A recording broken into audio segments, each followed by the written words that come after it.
Nashik road परिसरातील देवळाली गाव येथील एका कटिंग सलून मध्ये झालेल्या प्राणघातक हल्ल्यात जीवितहार मारल्याची घटना समोर येत आहे। ही घटना जुन्या वादातून रोकडोबा वाडी येथे दिनांक 7 मे रोजी रात्री 10:30 वाजेच्या दरम्यान घडली आहे। तीक्ष्ण हत्याराने वार करून खून करण्यात आला आहे। पोलिसांकडून मिळालेल्या माहितीनुसार सदर घटना ही देवळाली गाव नाशिक रोड भागात दहशत निर्माण करण्याच्या उद्देशाने करण्यात आली आहे।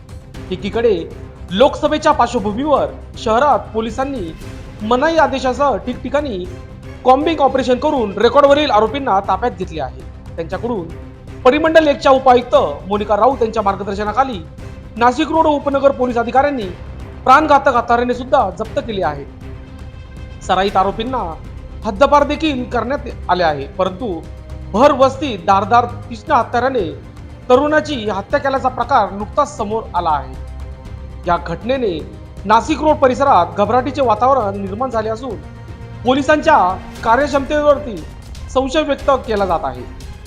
दरम्यान घटनास्थळी उपनगर पोलीस ठाण्याचे अधिकारी व कर्मचारी पोहोचले असून मारेकऱ्यांचा शोध सुरू आहे।